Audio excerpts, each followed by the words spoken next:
Bonjour à tous et bienvenue dans ce magazine hebdomadaire de l'économie africaine qui s'intéresse dans ce numéro à l'impact économique des foires dans les économies notamment africaines. Avec le cas du Cameroun, notre invitée Rita Paro, maman, entrepreneur et formatrice, nous édifiera sur l'impact économique de ces événements dans les industries locales, les enjeux et surtout les acteurs majeurs de ces marchés négligés et pourtant de grande importance. Ce sera en seconde partie de ce programme. Mais tout d'abord, revisitons dans ce sujet de Marie-Yvonne Dongo les enjeux, challenges et impacts des foires dans les économies. Au Cameroun, l'organisation des foires se multiplie. Plusieurs secteurs optent pour ce type d'événement afin de promouvoir des produits locaux. Pour les promoteurs, les objectifs sont de plusieurs ordres. Un objectif de visibilité afin que les consommateurs s'habituent aux différentes marques. Plusieurs prospectus sont alors distribués à l'occasion pour impacter les esprits. Aussi, il y a une autre catégorie de participants, ceux qui espèrent faire de gros chiffres. Un objectif questionnable étant donné la durée des foires, car lors de ces événements, il y a des possibilités d'engranger de gros bénéfices, mais aussi d'enregistrer de grosses pertes. L'impact des foires sur l'économie camerounaise n'est donc pas très certain de l'avis des experts.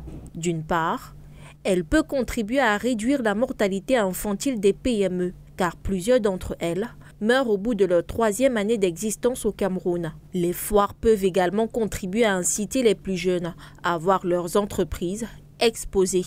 Ceci conforterait alors l'idée selon laquelle les grandes économies sont bâties sur les PME. D'autre part, la comptabilité des foires n'est pas toujours certaine. Les fournisseurs ne payent pas toujours de façon automatique. Les retombées sont assez lentes. Plusieurs experts s'accordent alors sur la méthodologie à adopter pour l'organisation des foires, pour plus de productivité et pour plus d'impact sur l'économie locale.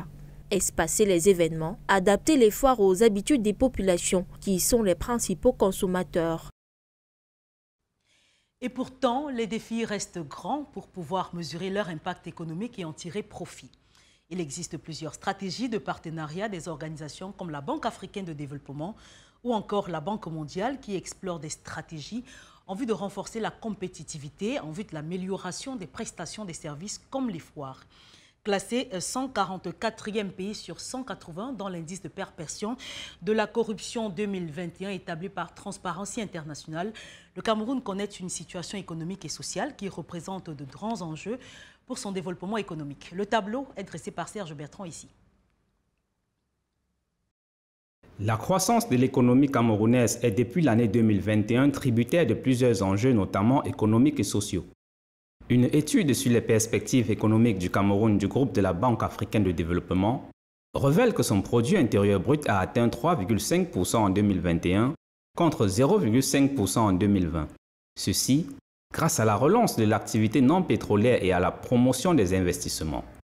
Le déficit budgétaire s'est pour sa part réduit à 3,1% du PIB en 2021 contre 3,3% les 2 années précédentes du fait des mesures d'assainissement budgétaire visant à réduire les dépenses et à augmenter les recettes budgétaires non pétrolières.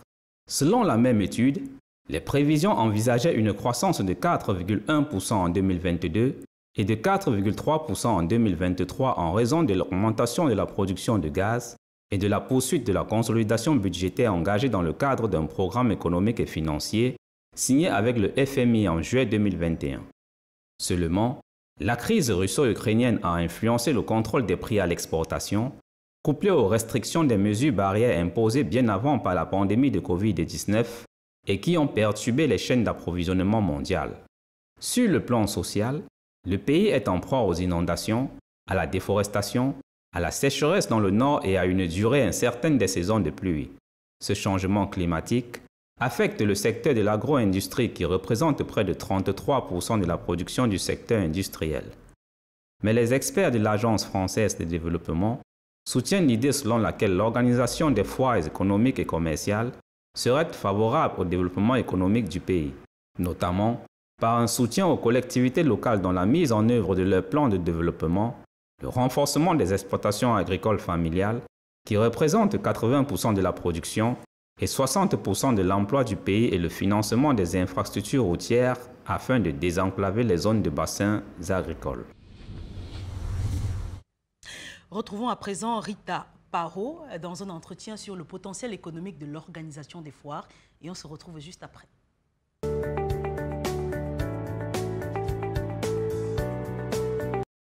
Alors Rita, bonjour et bienvenue dans Afrobusiness. Bonjour Armelle. Alors, nous parlons d'un sujet peut-être négligé pour la plupart et pourtant qui fait partie de nos traditions. C'est presque aujourd'hui un héritage économique. En premier, je vais vous poser la question de savoir qu'est-ce qu'une foire? Une foire, la tradition même de la foire, c'est quoi? C'est de faire du déstockage, du vide-grenier. Mais de nos jours, beaucoup plus en Afrique, on se rend compte que les Africains ont pris de la foire pour faire du business avec. Voilà. Donc, c'est un peu ça, c'est la définition basique, comme on dit, de la foire, parce qu'il est important qu'on comprenne d'où vient la foire. C'est quoi la foire? C'est pas ce qu'on voit aujourd'hui, Armelle. Pas du tout. Alors, justement, il existe plusieurs types de foires. Quels sont les points de convergence, de divergence? Bon, ça dépend en fait de la foire que vous organisez. Il y a des foires économiques qu'on organise, c'est pour discuter avec les entreprises, les grosses structures. Mais la foire que nous mettons sur pied, que nous, jeunes entrepreneurs, avons l'habitude de mettre sur pied, c'est la foire industrielle et commerciale. Mais moi, j'ai une autre vision de la foire. Parce que j'ai une petite anecdote que je vais déjà vous raconter. Et je me rappelle, il y avait 4 ans, il y a 4 ans exactement, j'ai vu une robe dans une boutique. Et quand j'ai su que cette dame devait avoir un stand à la foire, je me suis dit, il faut que j'aille là-bas. En allant là-bas, je vais la prendre moins cher. Oui. Mais détrompez-vous. Elle avait carrément doublé le prix de la robe. J'ai été choquée et je me suis dit qu'il fallait faire quelque chose. Donc, c'est d'où vient mon idée de faire une foire traditionnelle, de rentrer même dans la culture, dans la tradition, dans l'essence même de la foire. Alors, cette anecdote me fait vous poser une question. On a justement l'impression que la foire a perdu toute son essence. Pourquoi? Exactement. Moi, c'est un combat que je mène et à rajouter à ce combat, je défends aussi les produits locaux, tout ce qui est transformation locale. Mais j'exhorte tous ceux qui font dans les foires commerciales, peu importe, de comprendre d'abord ce que c'est qu'une foire.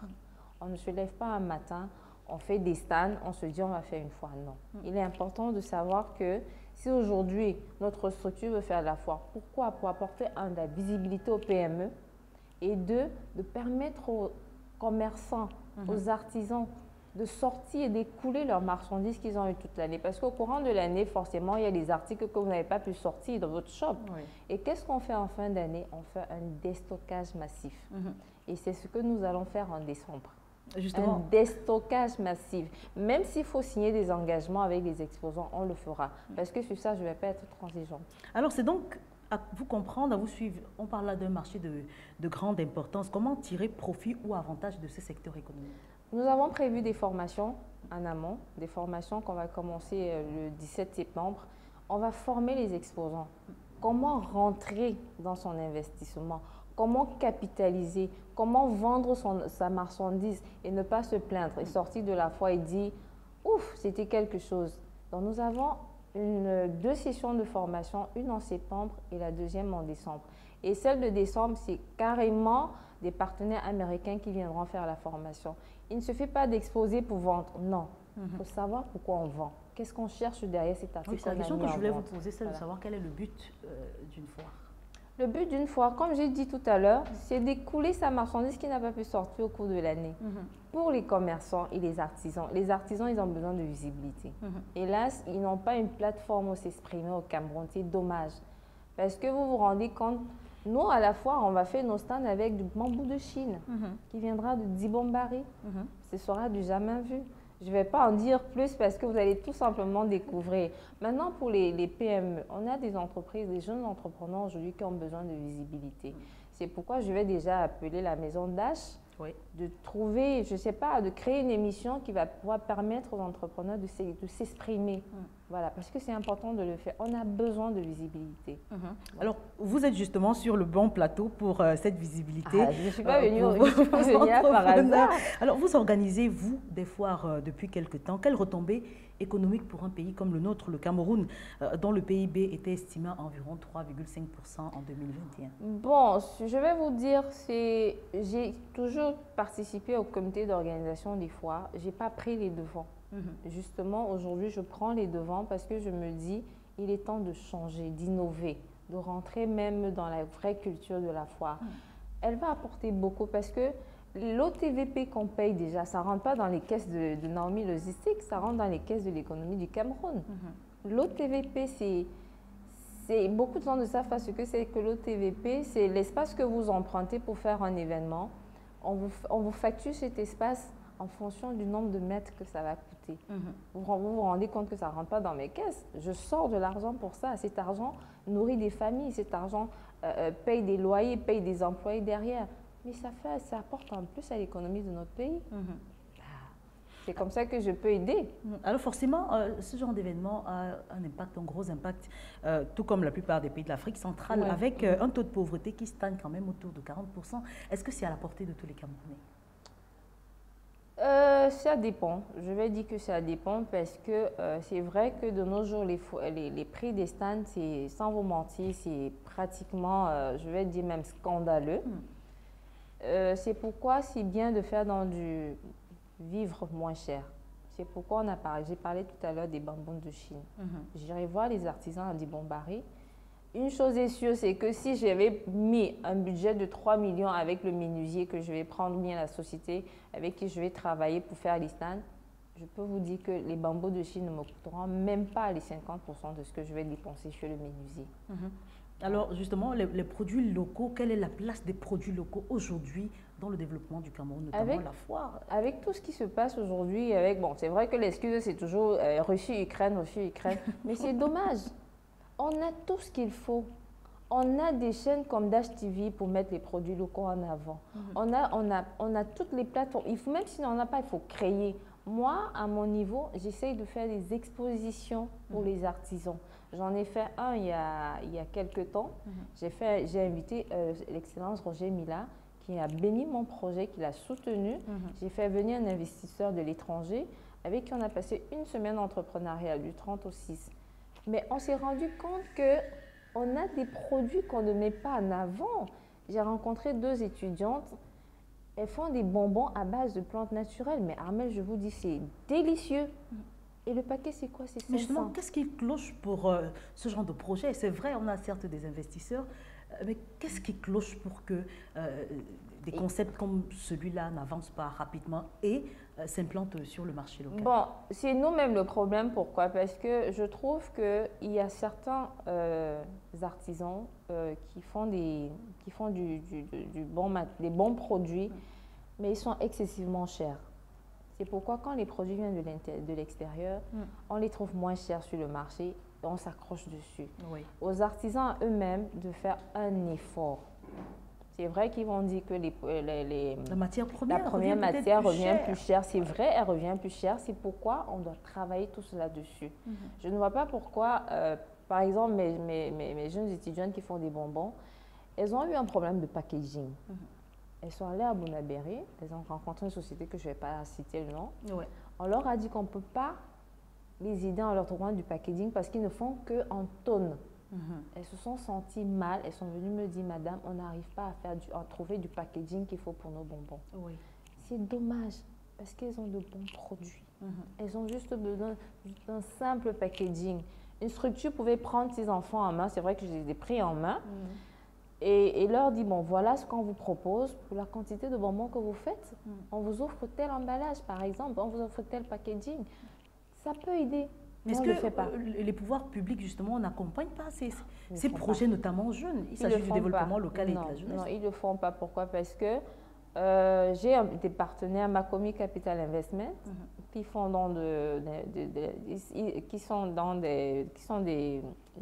comment on va appeler ça? Ils investissent dans les projets des jeunes.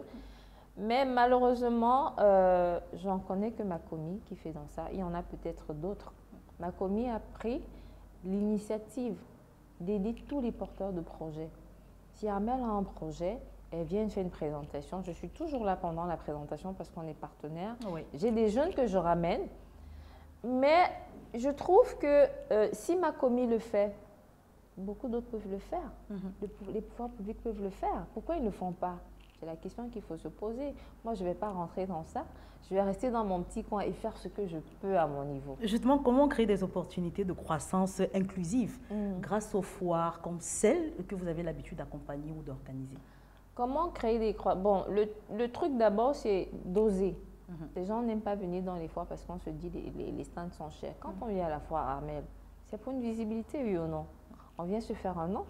Quand vous venez à la foire, ne vous dites pas forcément que je vais facilement me faire un chiffre d'affaires de 100 000, de 200 000. Non. Ce chiffre d'affaires peut se faire après. Soyez patient, soyez pas gourmand.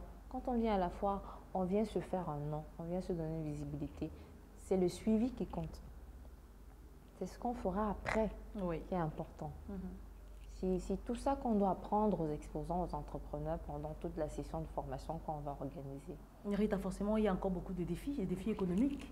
Est-ce qu'on peut les connaître? Est-ce qu'on peut en savoir davantage? Avec le temps, ça va se faire. C'est vrai qu'on me pose toujours la question, qu'est-ce que tu gagnes quand tu le fais? Voir le sourire d'un entrepreneur ou d'un artisan m'apaise le cœur. Oui.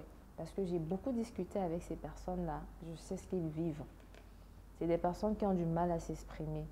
Et quand ils tombent sur une foire ou une exposition comme celle qu'a fait la mairie de Douala 5e, ils se précipitent parce que en fait, l'espace, il est gratuit. On ne peut pas tout faire dans la vie gratuitement. À un moment, ils vont penser qu'il va falloir que je sorte 5 francs pour gagner 10 francs. Voilà. Alors, sur quel type de foire il faut miser aujourd'hui pour accélérer le développement économique? On a beaucoup. Vous avez dit à l'entame de cet entretien que on a un peu déstructuré le sens même de la foire. Sur quel type de foire aujourd'hui il faut migrer? On a la crise du coronavirus qui est quand même arrivée et qui a ralenti les économies dans les différents États. Oui, c'est vrai que la pandémie est arrivée, on ne l'a pas voulu, on ne l'a pas souhaité, on ne la connaissait même pas, mais on fait avec. C'est vrai que les plans B, je trouver le plan B dans la tête, c'est très facile. Parfois même, je trouve par des personnes qui trouvent rapidement le plan B des paresseux. Parce que le plan A, il est là. Faisons avec le plan A. La pandémie est arrivée, tout le monde s'est endormi. Qu'est-ce qu'a fait les Européens et les Américains? Ils ont cherché à travailler sur Internet. Et aujourd'hui, à la maison, on voit des gens qui travaillent chez eux et se font beaucoup d'argent. Pour venir à la foire aujourd'hui, proposez-moi la question, vous avez demandé, c'était quoi la question? Oui, sur quel type de foire il faut miser pour accélérer le développement? Bon, tout type de foire. Tout type de foire. Mais beaucoup plus industriel. Les foires industrielles, ça ramène des sous à l'économie parce que bon, le commerçant qui vient prendre un stand chez Naomi Logistique, sa marchandise, elle n'est pas faite au Cameroun. Sa marchandise vient peut-être de la Chine. C'est vrai qu'il va il va dédouaner autres, mais voilà. Donc, Alors, vous avez parlé des partenariats, des investisseurs il y a quelques instants. Quelles sont les contributions des banques? Est-ce qu'on peut savoir si les banques au Cameroun sont intéressées par les foires, par les créateurs camerounais, par les inventeurs camerounais? Quelles sont donc les contributions des banques dans le relèvement économique des foires? Bon, pour le peu que j'en sache, les banques n'accompagnent pas. Aujourd'hui, pour qu'une banque vous accompagne, il faudra peut-être que vous ayez une grosse structure. Mais nous ne le sommes pas encore, nous sommes tous jeunes. Donc, mon problème avec les banques, c'est qu'ils sont très regardants sur le nom de la personne, le nom de l'entreprise qui vient vers eux demander un accompagnement ou une assistance. Ce que je trouve dommage. Donc, moi, je fonctionne comme je peux et nous sommes nombreux déjà qui fonctionnons ainsi. Parfois, on travaille avec des microfinances parce que les microfinances, ils accompagnent beaucoup. Accordent plus leur confiance aux investisseurs que les banques. Exactement. Et les banques, sincèrement, s'il fallait même faire un coffre-fort chez moi et garder mon argent là-bas, sincèrement, je le ferais. Alors, est-ce que vous avez des partenariats en vue ou ce que vous avez déjà eu à réaliser? Est-ce que vous avez l'impression que la matière camerounaise, le Made in Cameroun, comme vous dites, a de l'avenir? Oui, parce qu'après, avec ce que je vois et j'ai vu à l'exposition à la Semaine des entrepreneurs, c'était magnifique. J'ai vu des produits. Il y a une dame qui faisait des jus naturels. Mais je suis allée jusqu'à mener des enquêtes pour savoir si elle ne changeait pas son packaging. Parce que c'était magnifique. Je me suis dit, est-ce que c'est... J'ai posé la question à 3 fois. Est-ce que c'est vous qui faites ces jus? Elle m'a dit oui, oui, oui. J'ai mené des enquêtes, j'envoie un de mes collaborateurs, je dis, je ne sens pas ce truc-là, il faut que tu regardes encore un peu parce que c'est tellement bien fait. Oui. Le packaging est magnifique, les jus sont d'une qualité exceptionnelle. Exactement, cette femme le faisait chez elle. Mais est-ce que la plupart des exposants que vous avez eu à rencontrer jusqu'aujourd'hui exposent dans les grandes surfaces? Oui, certains qui sont là, certains qui sont beaucoup plus digitales, c'est-à-dire sur les réseaux sociaux, le font. Parce que la foire de la mairie, de l'exposition qu'il y avait à la mairie Douala 5e, je suis allée, j'ai vu 4 ou 5 têtes que j'avais à l'exposition chez moi là-bas pendant la semaine entrepreneuriale. Et au Grand Mall aussi, j'ai reconnu quelques têtes là-bas. Ils ne sont pas nombreux, peut-être parce qu'ils n'ont pas l'information. Mais ils ne sont pas, je ne vais pas dire j'ai vu 10 personnes que j'ai vues à la mienne. Hein. Mais est-ce que vous ne pensez pas aller plus loin, notamment vers la Banque africaine de développement, qui a créé justement un couloir pour les projets entrepreneurs jeunes? J'étudie, je vais voir. Je suis vraiment en train de voir. Mais pour le moment, je me concentre avec les personnes qui m'ont tenu par la main. Et ce sont les microfinances. Alors, une dernière question sûrement liée à l'activité économique, puisqu'on parle, vous êtes maman, et il faut savoir, entrepreneur, formatrice. Comment arrivez-vous à cumuler les trois? J'ai la chance que le Seigneur m'a donné des enfants entreprenants. Ma deuxième fille, son nom porte, la société porte son nom. Oui. Elle m'impressionne tous les jours. C'est pas facile d'être maman et employée. Je sors d'une structure où j'ai fait 22 ans. Hein. Ça fait 2 semaines que j'ai démissionné. Donc, vous imaginez tout ce que j'ai cumulé entre-temps. C'est pas facile, mais avec beaucoup de volonté, on le fait. Quand vous avez les enfants qui vous assistent, qui vous accompagnent, qui sont présents pour vous, je pense que tout devient facile. Et c'est ce que font mes enfants. D'accord. Merci beaucoup, Rita Aparo, d'avoir accepté de répondre à nos questions. C'est moi qui vous remercie et j'espère qu'ensemble, avec la maison d'Esch, on fera de bonnes choses. Merci. Je vous en prie.